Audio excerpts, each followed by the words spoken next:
Who turned out the lights? All right, everybody. Welcome to the second episode of the As If podcast. I'm Philip, your host, and my co-host Matt is with me. Morning, Matt. Hey, how you doing, man? Good to see you. Good to see you. In our last episode, which was quite a while ago, and we're slowly getting this started. Hopefully, things will be coming more and more regularly as time goes by, or maybe they won't, but that's just how it's going to go. Hopefully, whatever comes out of this will be fruitful in some way to someone.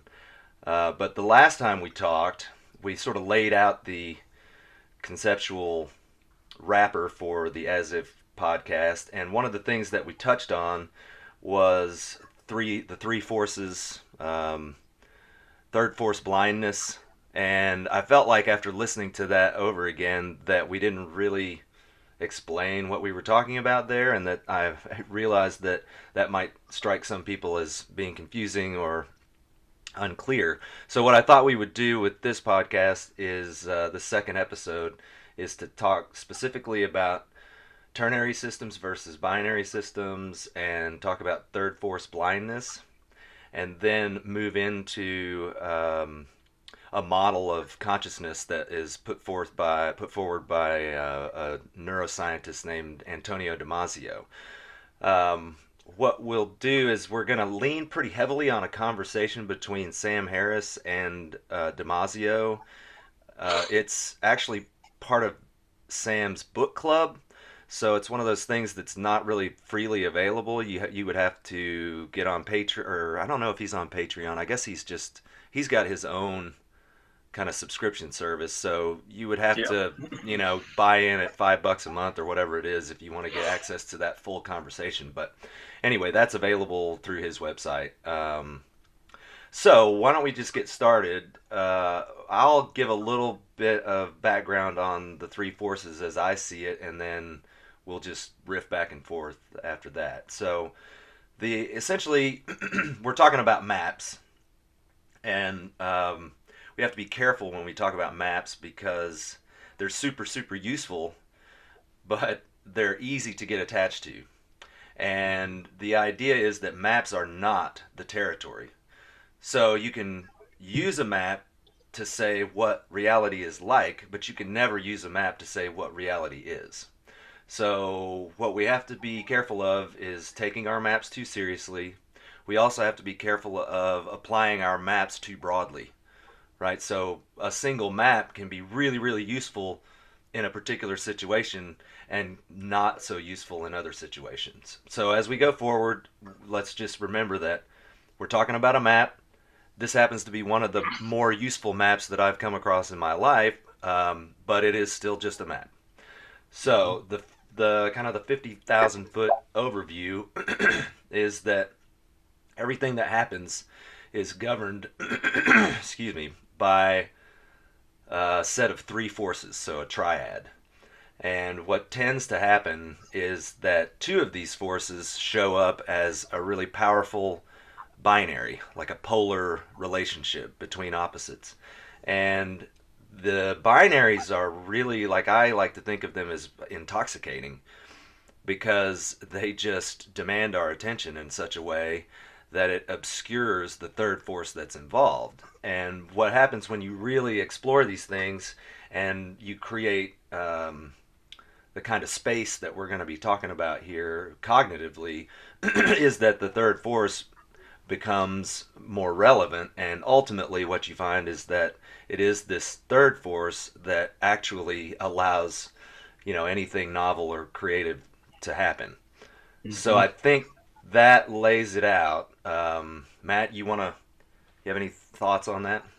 Well, I think the when you say when you speak about what's intoxicating about the binaries, I think that the if we place it in the context of Damasio and Sam's conversation, and that means in the context of natural selection, what you see early on is that the is that memory and a certain really high level of sophistication computationally is possible with a binary system. And you're a computer programmer, so that you know a little bit about that. And so it's easy to recognize binaries in a way because a lot can be done with a binary. Uh, I guess a simple way to say it is because they're so efficient um, in how they function. And but what happens is that you know that efficiency is not exactly creativity, and that creativity can be a little bit messy. It can be a little bit difficult. I think one of the reasons, just to say it shortly, I guess, that we're intoxicated by these binaries is because they're very efficient in their functioning, and that goes to this in our evolutionary development to conserve energy Yeah. and to always be worried about there's not enough resources around, or I may not be able to have X, Y, and Z. And so binaries produce computational sophistication. They produce the kind of memory that would have been the basis for everything that we consider memory. And so we default to that kind of thinking most of the time, because most of the time creativity is not necessarily needed. And one thing we should say about the third force in relation to the two binary forces is that a lot of things happen when the binaries run the show, but nothing creative happens when the binaries run the show. The third force is the reconciliation between those two that's going to allow something new to happen. And we especially need something new to happen when we're faced with really, really serious and novel problems, or the same problem that no one really has solved yet, which is a serious problem. Well, that's kind of what comes to mind, as Right. I'm thinking about what you said. Right, and that's the sort of thing.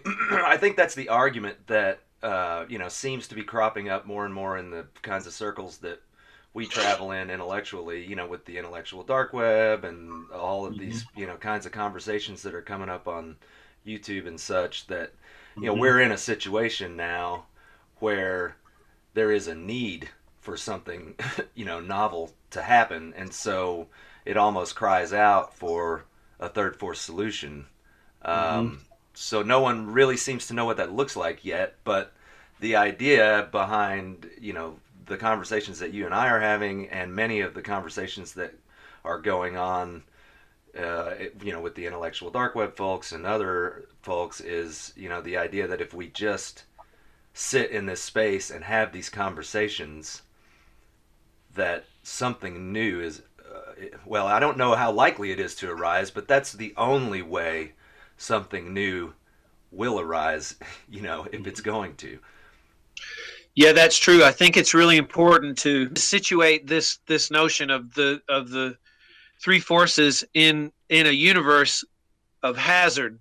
Okay. And when you say that there's no guarantee, say for instance you and I are now gathered in a space and all the three forces are here, and we're considering things as impersonally as we can and taking our own desires also into account and our wants into account, and we're willing to, and we're trusting each other, and all this stuff is happening. There's no guarantee that anything creative Right. will happen, because it is a universe of hazard. It is a universe with the real world that is forcing us to adapt, in a particular way, and doesn't seem to know about our concerns and our cares. And so, just because you see the ternary model and you see the importance of it doesn't mean that it guarantees a certain outcome, but it does. That means it's not sufficient necessarily, but it's necessary. And so Exactly. we don't want to produce a Panglossian view Right. from Right. a map. I guess that would be taking the map too seriously That's to right. say, well, we just need the third force and everything's going to be okay. Yes.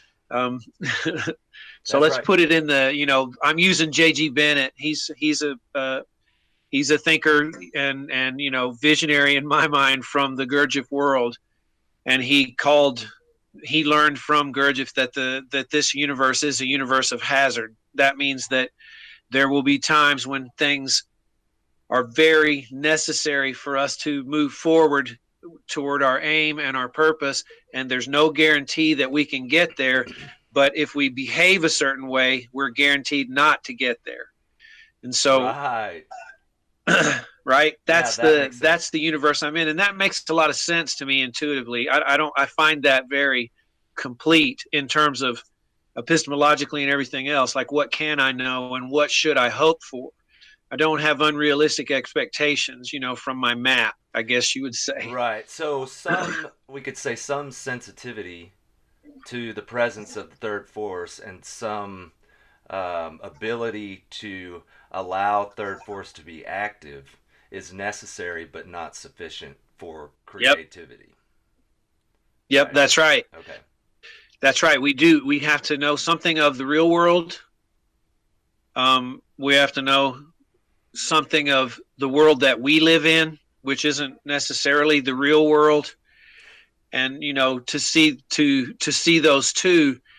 And we also have to have in this basic model purpose, Okay. because Good. without an aim, nothing creative will happen.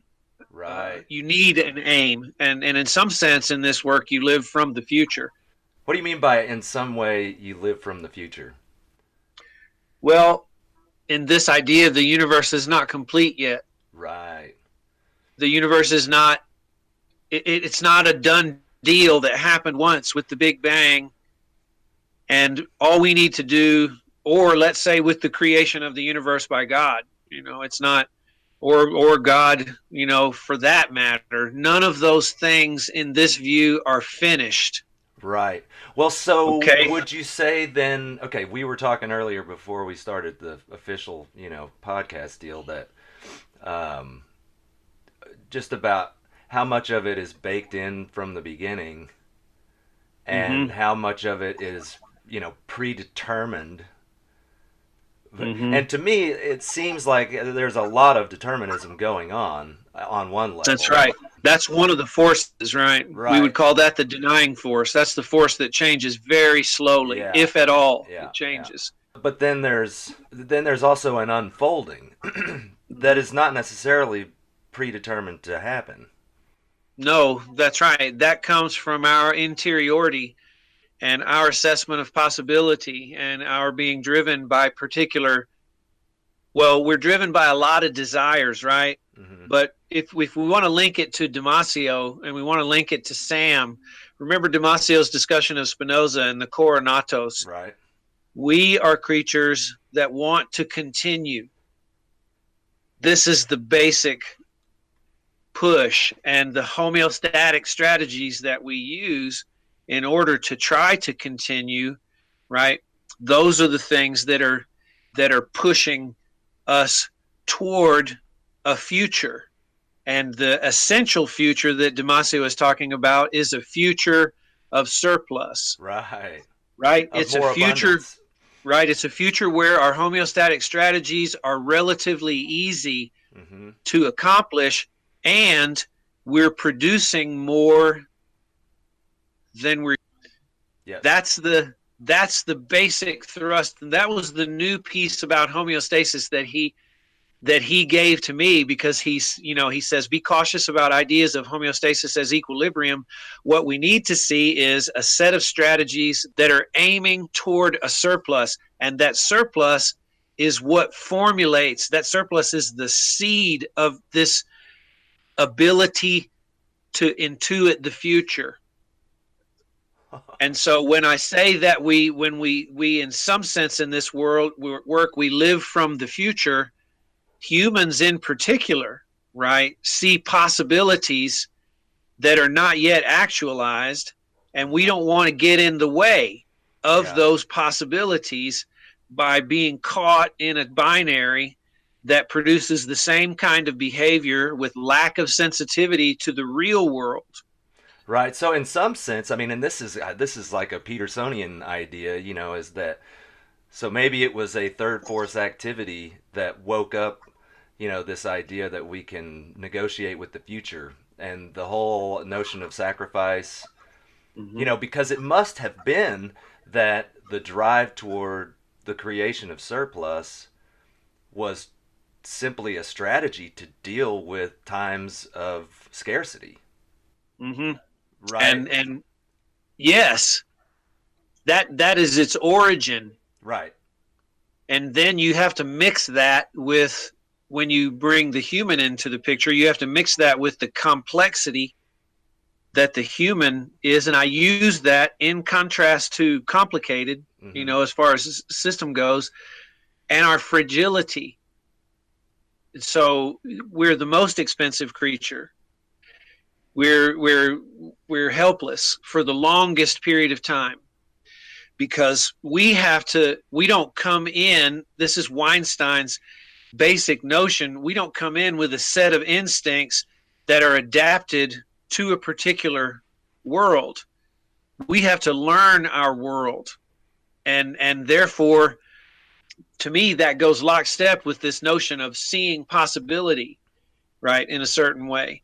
So this notion of living to the future, I don't know if I'm articulating it, very well, but it's not. This is not the first person, that has done this. I would say that it's Petersonian in the sense that it's pragmatic. The universe isn't finished yet; it's still becoming. Right. We don't just need to discover the universe that exists and we're going to know how to behave. Right. That would be like having all the facts and thinking that that's going to tell us exactly what to do.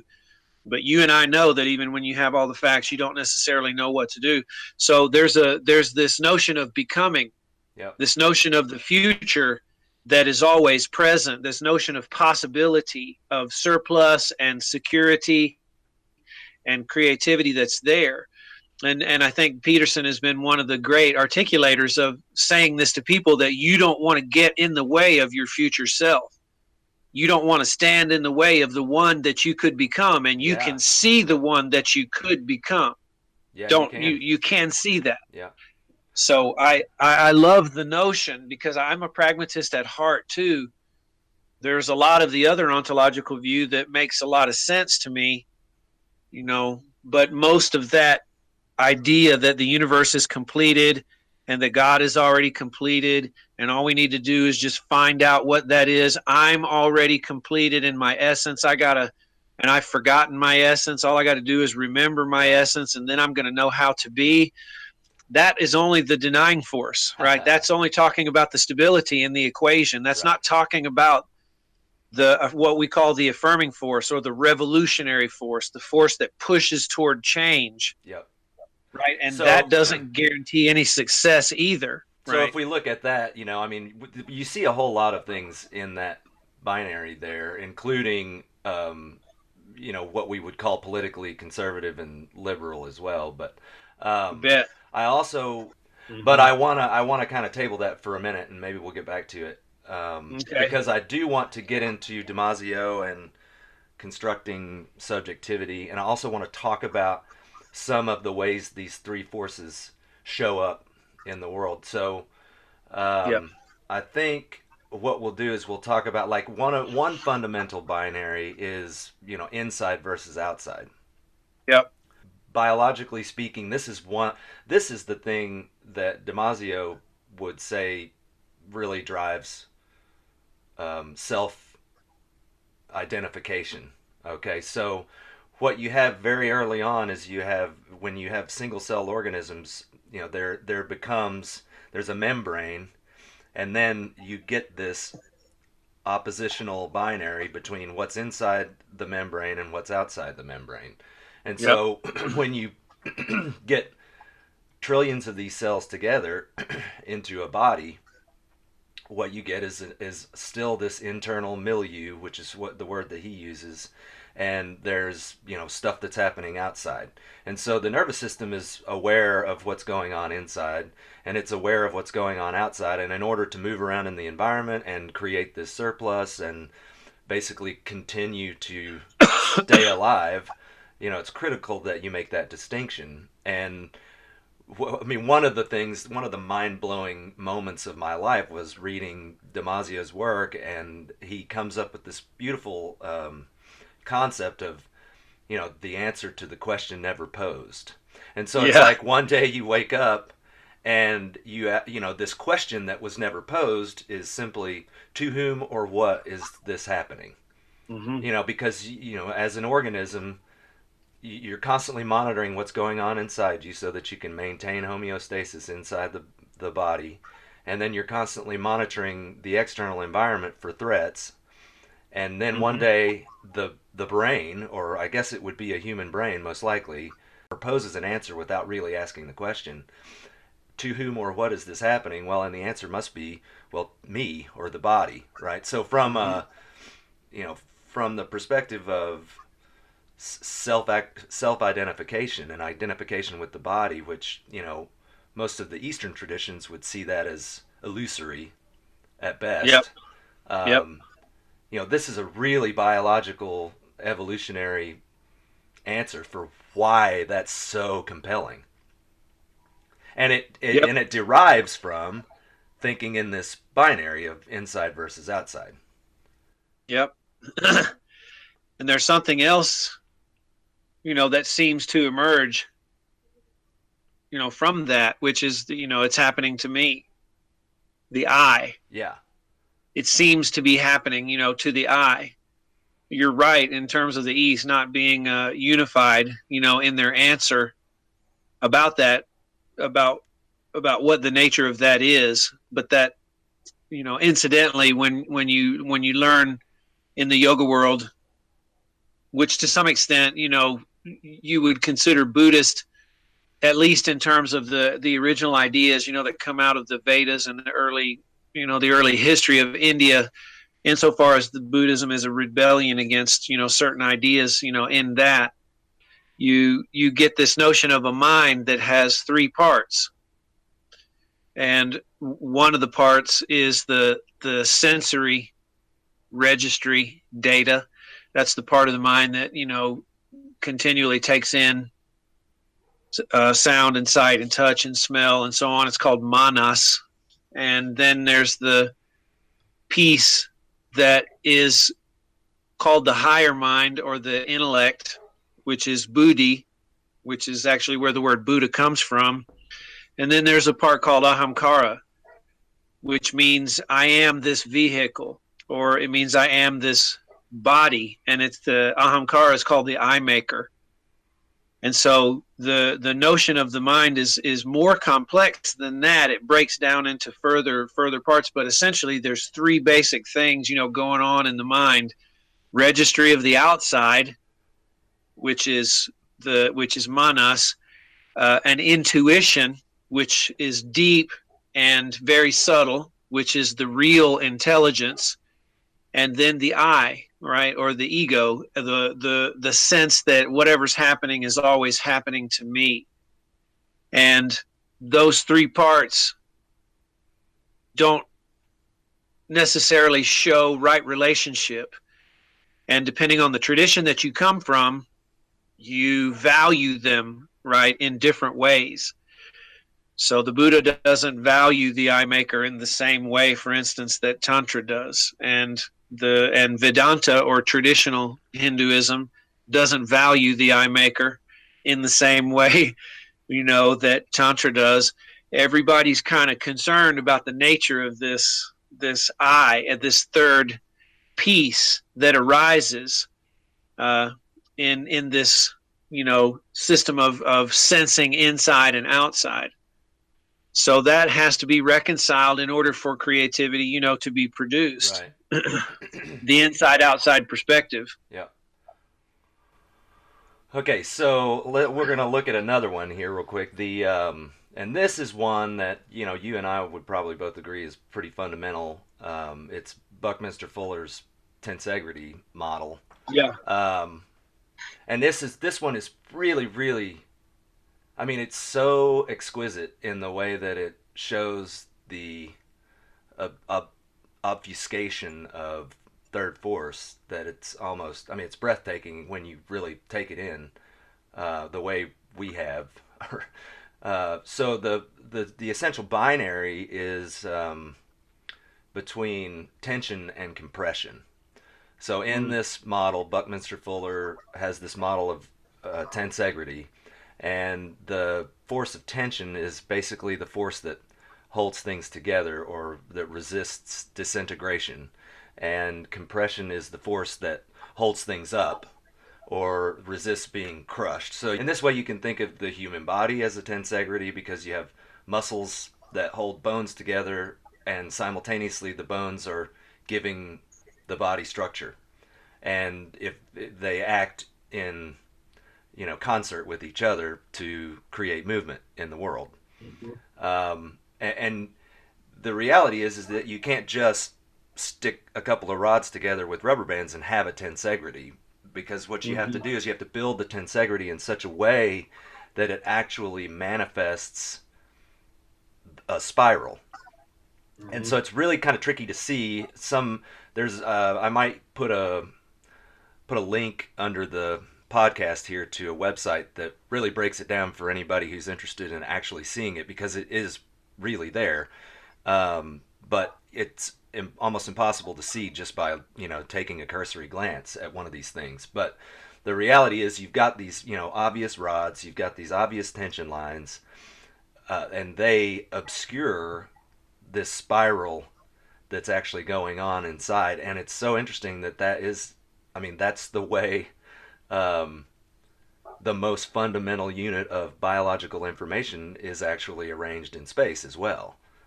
So it's super, super I cool agree. that happens. I mean, it's awesome. But that's another ternary system that shows up as a binary, obscuring third force. Um, Yep. Yeah, tension and compression alone really don't do much. right. They just give the potential, for adaptation. There has to be something driving this, which we would call an aim. Yep. And so let's move on then to this kind of the stimulant response model. Okay, so there's a Mm-hmm. binary of stimulant response. And in the discussion with Sam, Damasio points out that you can really see this when you've got single cells inside of a suspension. So if there's something in the suspension that's not conducive to homeostasis, the cell will contract and become very rigid. Whereas if Yep. it's in a suspension where things are feeling pretty good, it will relax and distend. Mm-hmm. So these things are happening like as a binary. There's a stimulant and there's a response. There's a stimulant and there's a response, and it's really easy to see this as as a binary, as an if-then statement for computer programmers. I mean, we deal with that kind of thing all the time. Um, Mm-hmm. and like we said earlier, it's really efficient. Like it's super easy to just go along in life acting, in that way. And in some ways, ideologies are if-then, propositions. Always. Right. Always. Right. So, They can't produce a new answer. right, but what's obscured in that model is the fact that there is an aim, Yeah. right? And so the stimulant response doesn't hang together without that aim. So I think that No. closes the loop on that, and so now we can move forward with with that idea. Mm-hmm. Yeah, that's true. Well, Damasio would just say that the aim is homeostatic in nature. That it's an aim toward a surplus, and basically that's predicated on what he again he invokes Spinoza and the Coronatos, right? The desire to continue. Right. That this is what life seems to want to do. It seems to want to continue. It has a desire, and so you have desire, and you have the real world, and then you have a system of tension and compression. And those three things together, the tension and compression and the spiral, just allow this massive sophistication and adaptability in terms of movement, right? In order to try to achieve the aim of continuing and homeostatic surplus. So it's easy to see the three kinds of things there. And it's also easy to see we don't, why something about ternary systems has to do something about reconciliation has to do with an aim. It has to do with a purpose. And I think that's super important to know. If I think of one of Gurdjieff's examples is of a sailboat. What happens to a sailboat when there's nobody steering it? It does the same thing every time the wind blows, and it catches the sail, and the rudder gets caught in one position, and it goes in a circle. Yeah. Like every time, right? Unless there's no wind and it goes nowhere. It just sits there. And so you have to have a course someplace that you're going, something that you want in order, right, to produce. And also, most of sailing has to do with tacking, Yep. against the wind, although not all of it. You are fortunate, when you get a tailwind that is going in your direction. Right. And in a universe of hazard, that happens, but you also get headwind, too. So, so when it comes to these biological systems and three forces, you have a structure that is stable enough to persist, and move. You have a real world that is forcing adaptation, something that will not bend to particular desires, and you have an aim. I wish to persist, and I wish to persist in a way that costs me the least amount of money, And that creates a surplus. and that creates a surplus. And so those all of those desires, and Damasio boils down into feelings and emotions, positive and negative feeling states. Right. I think it's such an elegant thing. I mean, I was just fawning over him and his genius, and also the degree of culture that he has, and all of that stuff, just to be able to say everything that's ever happened in the human world, everything that's ever happened in the biological world, especially we'll just say the biological world is in pursuit of positive feeling states, right? And in Yeah. avoidance of negative feeling Yeah. states, every single thing. He goes down the list: medicine and art and politics and all of it. It's really incredible to see something so simple that seems so intuitively correct, that doesn't put you in an ideological stance that freezes you, Right. and that's not one that will do that. I think that's beautiful. So here's his exact quote that gets at what you're talking about from that interview. It says, "There's nothing we're doing that isn't part of an attempt to have a continuous flow of life. Cultural artifacts and cultural instruments are very curious and intelligent means by which we, as intelligent creatures, aware of our feelings, are able to control the state of our life. Cultural instruments are through and through instruments for homeostasis, instruments for life." Yeah. Yeah. Yeah, and we're the sophisticated ones who have built this massive cultural mind with all these cultural artifacts, all of which are designed to increase the frequency and sustenance of those positive feeling states, Okay. and and to move away from the negative things. There's our stimulus response thing. There's our binary That's right. that it's going to have to be reconciled when a real problem comes up. Right, because you can just let that thing go all day long until something, hazardous happens. Yeah, when you have no, well, until something hazardous happens. Yeah, basically I mean, that. kind of, right? No, it works. I was going to say you can think of hazard as coming from the external environment, like asteroids and tornadoes and hurricanes and things like that. But you can also think of hazardous things arising in relation to humans, because we're so dangerous. Because if we just function in binaries in a certain way, we'll eat up the environment, Yep. and all of a sudden there's not going to be enough, for everybody, because we haven't had purpose that goes beyond basic pleasure, and pain. And I think Damasio's idea of positive and negative feeling states is much more sophisticated than just pleasure and pain in terms of what we might need. I mean, I know it's predicated on that idea, right? But it has to go further than that. And this is what makes it dovetail with all of the religious traditions, in the world, that you always see the teachings in the yoga world, especially in the Bhagavad Gita, that whatever enlightenment is, and whatever maturity is, it's definitely beyond like and dislike. It's something beyond that. My teacher said that which is beyond, like and dislike is enjoyment. He called this state of living, in an open and resilient and creative way, a state of enjoyment, because it includes pleasure and it includes pain, reconciles them both and transcends them both. He would give us always examples of, have you ever had a pleasure that has turned out to be very painful and detrimental, for the organism or for your relations? Have you ever had a pain that turned out to be something that you really needed to go into and to see? Those are all examples of searching for the third force in relation to the binary that you're stuck in. Mm-hmm. If you're stuck in the pleasure pain binary, you'll take it with you when you move to a higher level, but you'll transcend it, right, in some way, either with a newer relationship with pleasure or a newer relationship with pain. So, so I see the wisdom of all of that stuff, showing itself. Yeah. So then I think on the back of that we can, like, let's flesh out the relationship between emotions and feelings, and Mm.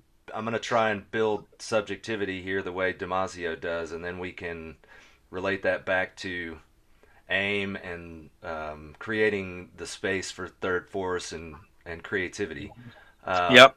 so we already talked about the inside and outside binary, and so when we talk about um, emotions, okay, Damasio is going to say that emotions are essentially motor patterns that are triggered as a response to mostly external stimuli, but again, with humans, we're pretty complicated, and so we can, or pretty complex, I guess is probably There truer. you go. Um, but we're so complex that we can also trigger these emotional states just from our internal, from our mind, as it were. Yep. But essentially, emotions are public. They're movement. I mean, essentially, I mean, you see that, and Damasio points out in every language that the root of something like emotion is movement. Yeah. As The far Latin as root for the word is to move away. yeah. So there you go.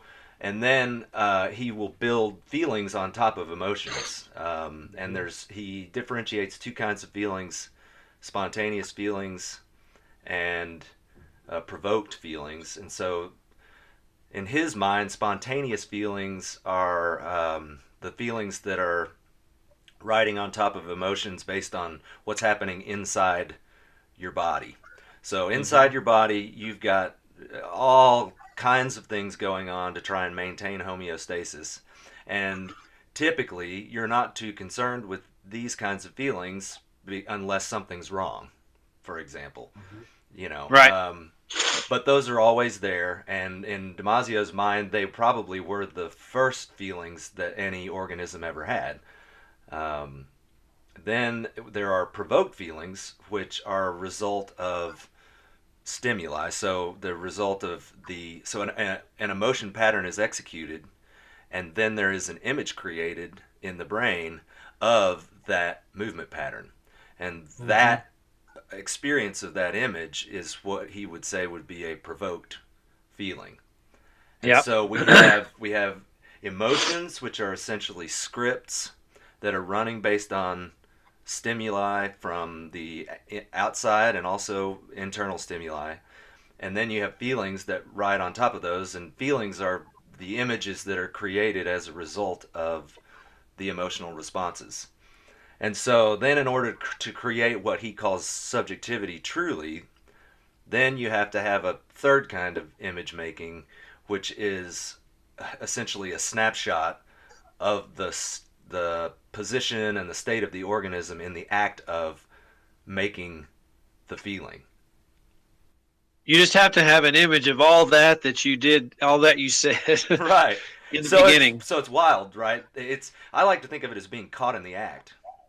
So there's an image of the body being, the feeling of being, right?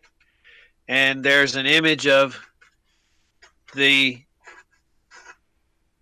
inside and outside, and then there can be an image of you feeling, Right.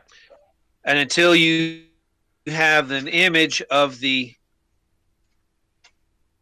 you don't get subjectivity in the way that we want. And I think he also goes further to say that until, so you have to have an image of being, and then you have an image of the responses, right, that are emotions and feelings of being, and then you have images, the ability to play, Yeah.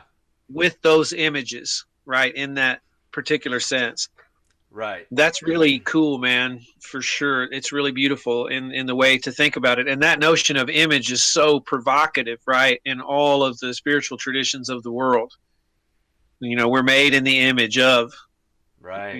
and in tantra, in particular in the yoga world, it's all about imagination. It's all about incarnating and creating the things that we can make images of in order to transform our world for the reasons that Damasio says, in order to experience what we call rasa, or the essence, of life, in order for us to taste new and different things, that are there, and we can create, those things too. So I don't want to go too far off on that until you get to where you Well, want to that's, be. I mean, that's really cool though.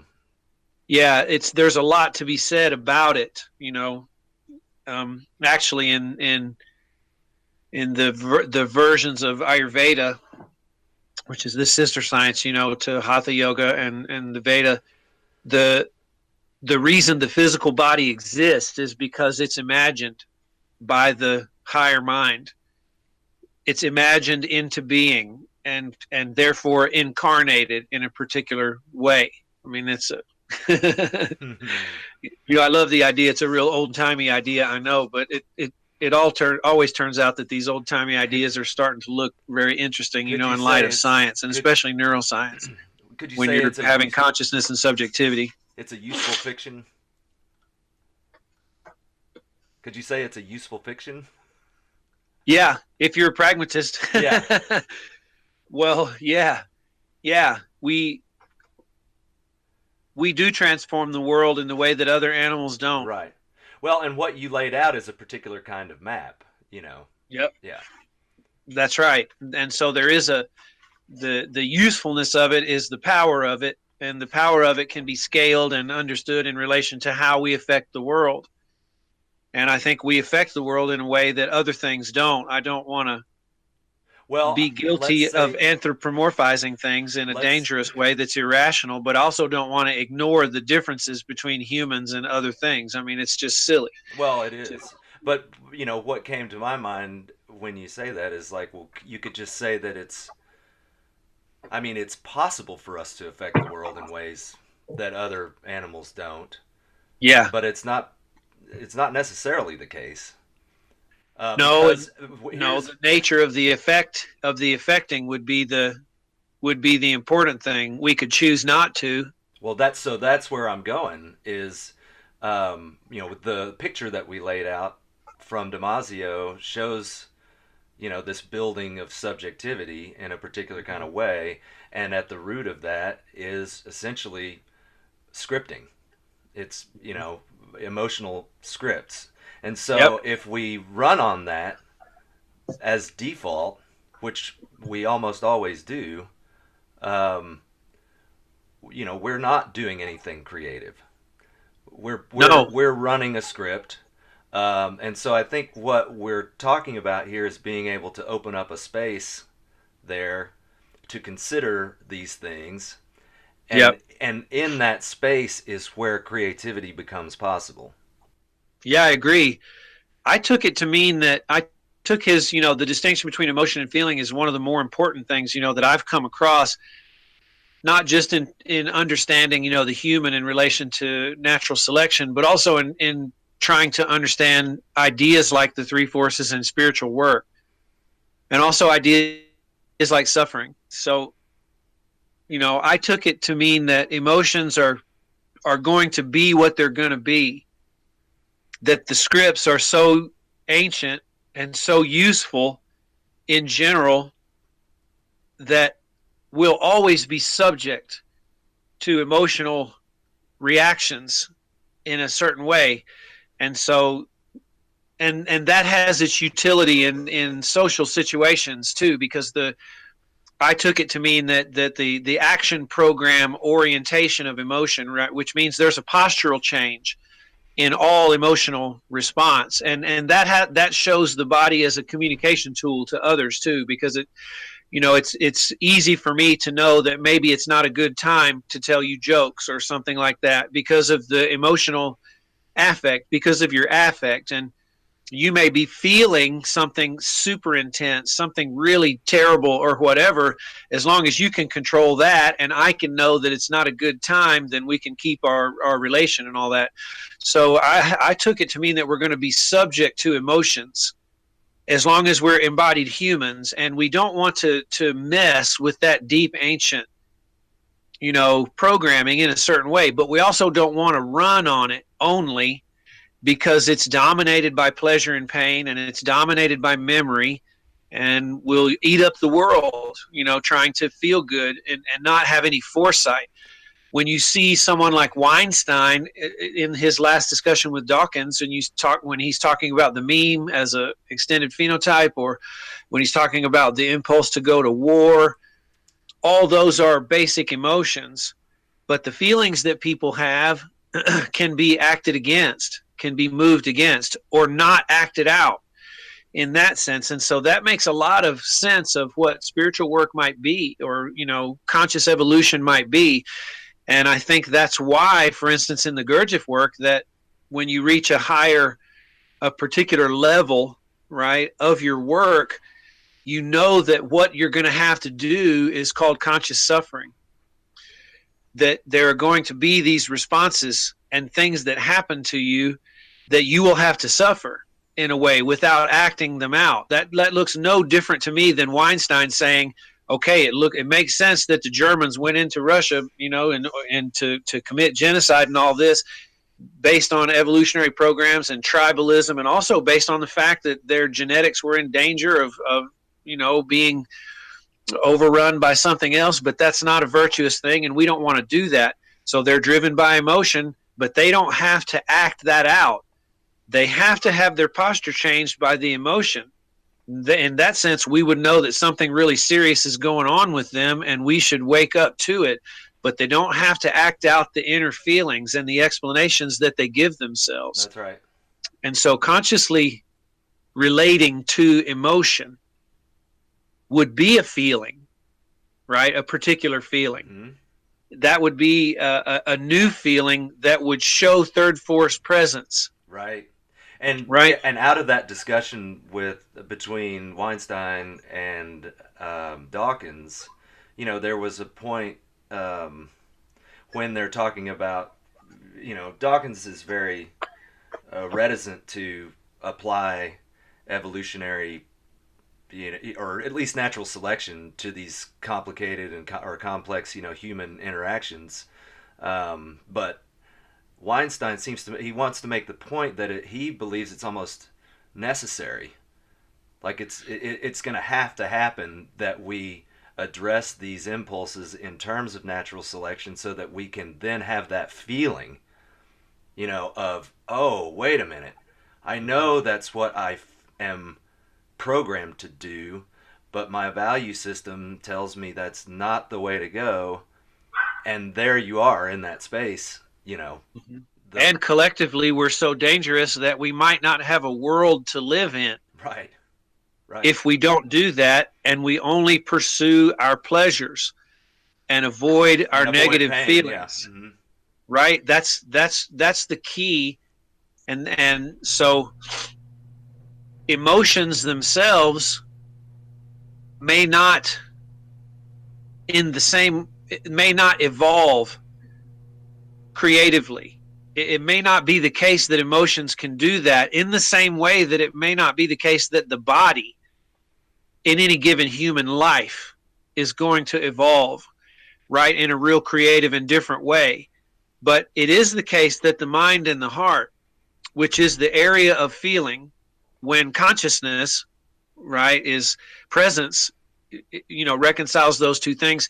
It is the case that your heart and your mind can evolve and range who knows how far. Yeah. Well, and so that can become part of our action.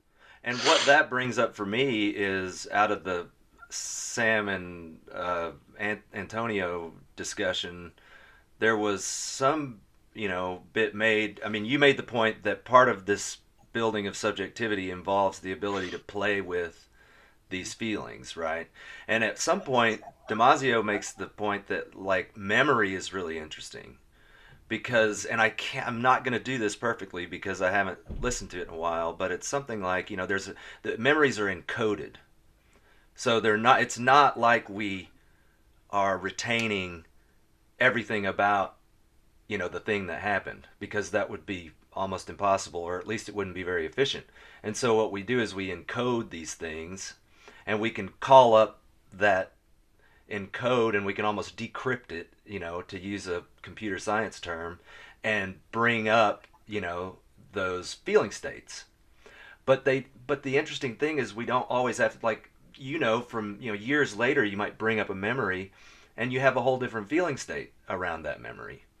So that's really, really powerful, that we can do that. And that's sort of what you're talking about in terms of being able to look at these emotional states, and maybe we can actually creatively change how we feel about those things, while we're really not, there's nothing creative going on at the emotional level.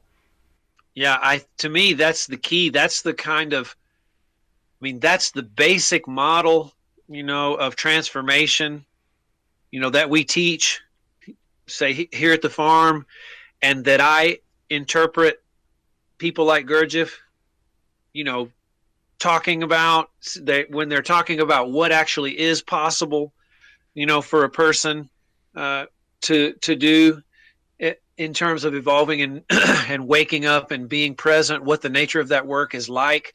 I don't see the body itself evolving in any individual human lifetime. It's going to be as if it's unchanged completely, Right. essentially. But that's not the case for your feelings, and that's not the case for your mind and your intellectual development. Like I say, your heart and your mind, especially when they're connected, through presence in a particular way, and grounded, in a body that is unbelievably ancient and intelligent at doing what it's doing. To me, that shows the nature of the work. When you see a symbol, this symbol of the Enneagram that we use here in part of the training that we do, and that I learned from the Gurdjieff work, and that we've been interested in for a long time. The central piece of the Enneagram is a triangle, right? And at the top of the triangle sits the beginning and the end of the process, and at the two corners of the triangle you see different pieces, and in one iteration of that you see the gut or the body sitting at the top of the triangle. You see the heart sitting at the lower right hand corner, and you see subjectivity or mind sitting at the left hand corner. And I think it's really important that picture of the triangle is really beautiful, because it's fundamental to this notion of evolution. So the heart is connected to the body, right, by that line, and the mind is connected to the body by a particular line, but there isn't a strong line between the mind and the heart at the bottom. That's the connection that has to be built. That's the area of feeling. And we also know that it's not the body that we're going to mess with, because the body sits at the apex of the triangle, which is above the mind and the body and in between both of them. The body reconciles those two forces in a particular way. So we can trust the body, and we can trust its ancientness. And that's why so many of the transformational technologies are somatic in their orientation, and why they're action oriented, why they get you in a body and feeling sensation and feeling grounded in a particular thing, because that's the place that you need to be in order to be stable enough to deal with the feelings that you have.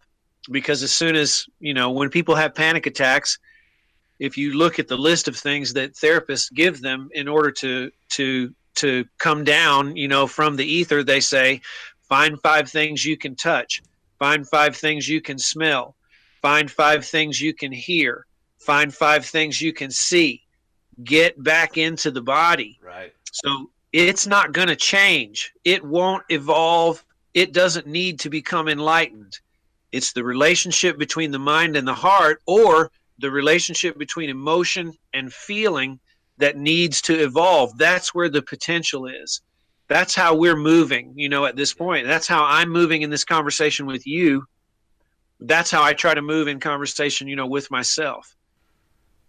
Yeah, that's a really beautiful and poignant um, statement. And I would say that's I mean I would say that's where we're trying to head with these conversations. I would say that that's where the broader conversation needs to go. Um, it's interesting because Peterson obviously talks a lot about that sort of approach, and I would assume it's pretty standard in psychotherapy in general that you if you have a phobia or you have you're prone to panic attacks and whatever else that exposure to those things in very incremental ways is the primary way by which you re-engineer your feeling states. And Yep. it's not that it's not that those emotions go away. It's that you become more effective at dealing with them. Well, we've seen stuff like that in the yoga world, for a really long time. When Swami Rama came to America and was studied, I think, at the Menninger Institute, he was one of the first people. When you see meditators, when you see them on fMRI scans and you see all that stuff, one of the things that shows up is that what we're calling emotion is there. Right. What we're calling feeling is non-reactive to it, right, in a particular way. And that's what I meant when I said earlier about the nature of spiritual work being something in the beginning like conscious suffering. If you want to rebel or not have emotion, it means that you don't want to have a body. Okay? And so if that's going to be your way, we've seen that way traditionally, right, in many of the spiritual practices. We've seen the ascetics. We've seen the people who wear hair shirts. We've seen chastity belts. We've seen a war against the body because it's so sturdy, and the emotional states and desires that it produces are something that, as long as it exists, are not going to go away. But people have figured out over time too that perhaps it is our friend, perhaps it's the thing that's stable enough throughout change in order to provide a platform to do something creative from. That's where we're moving from. We're not at war with the body, and we're not at war with emotion. What we're trying to do is do what Peterson says. We're trying to take responsibility for it, and we're trying to have a creative response to our inner states, which we don't have to act out. You don't have to act out a feeling. Damasio is clear on this, and he's not preaching yoga, and he's not preaching meditation, right? He's just saying feelings are private. You can hide them. You don't have to act them out, but you can't hide your emotions, and you're going to have to be subject to that stuff. And so we can't act creatively as if we're divided against ourselves. Right. It's just So not.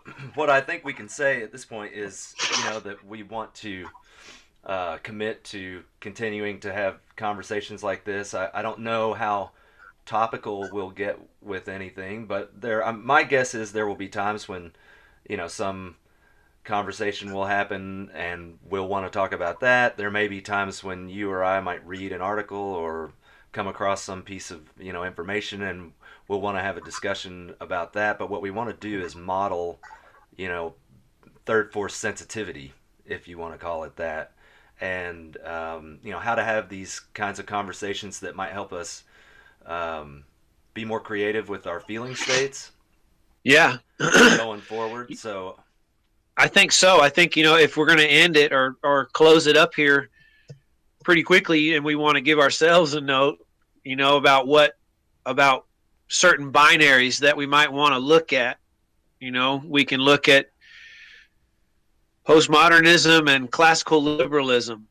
We can look at individual and collective, right? We can look at action and non-action. If I'm picking some, we can look at male and female. Yeah, that's a big one. And those are big ones, and those need reconciliation because, well, you can go to Jordan Peterson and you can go to the last 70 to 80 years of cultural critique that shows that the stories that everybody has been riding on that allow us to be essentially emotional only those are dead. Something new is happening, right? The media is changing. This medium that you and I are acting in right now is changing. Something new is being called for in a particular way, and that's going to require reconciling these particular binaries. And so those are a few that come to mind. Yeah.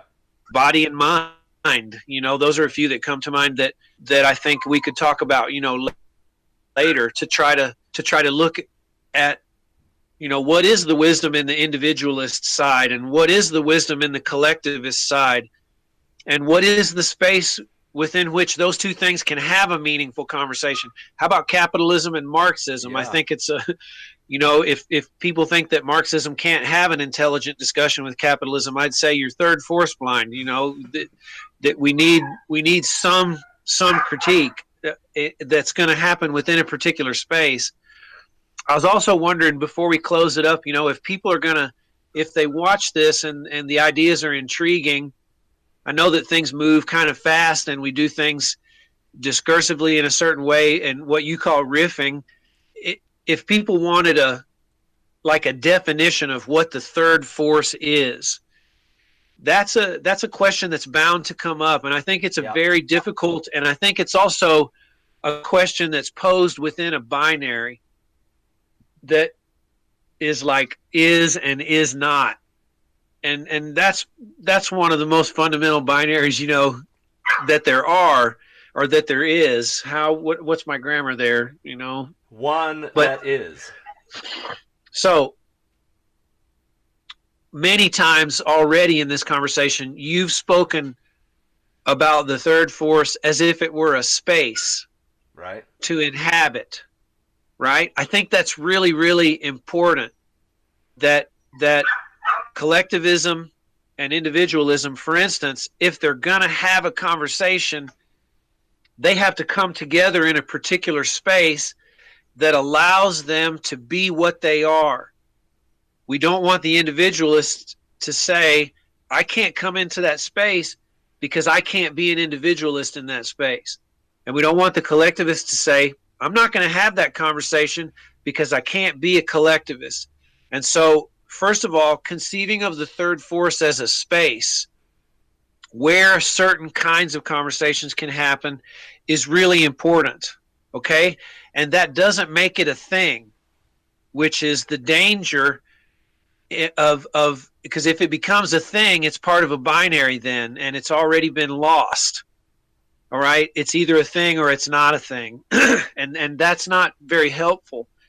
If we looked at it in terms of mathematics, then we could see positive, negative, and zero.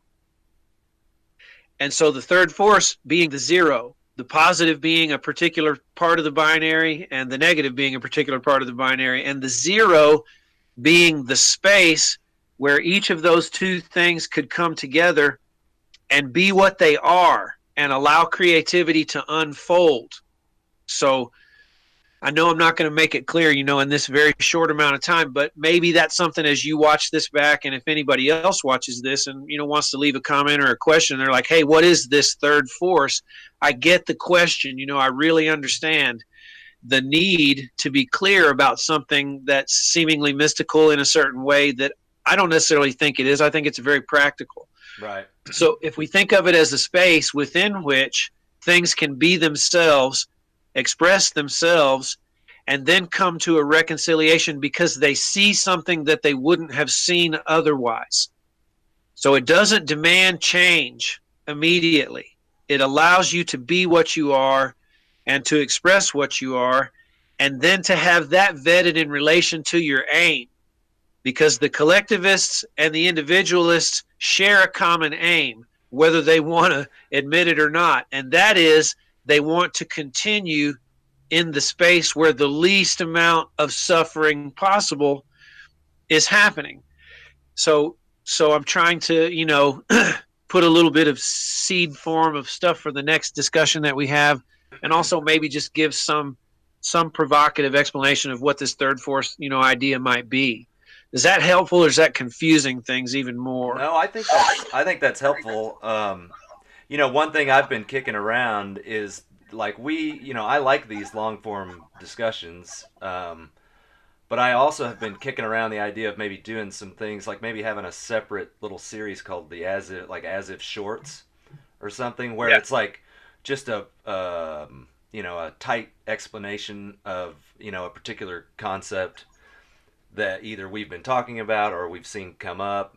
And I would encourage, if anybody has any interest in these things, that if there's something you would like to hear more about, to put that in the comments, whatever, and we can maybe devise some things. I mean, one of the things I've been wanting to do forever is explain, overlapping bell curves in a in Oh a wow. in a in a short, concise, and maybe even visual way, because I think that's something that is so like misunderstood by so many people, and it's so relevant to all the conversations that are going on now about inclusion and diversity and et cetera, et cetera. So that may be Well, something that when comes you down the go pipe. away, excuse me, this next time, excuse me, why don't you think about doing that?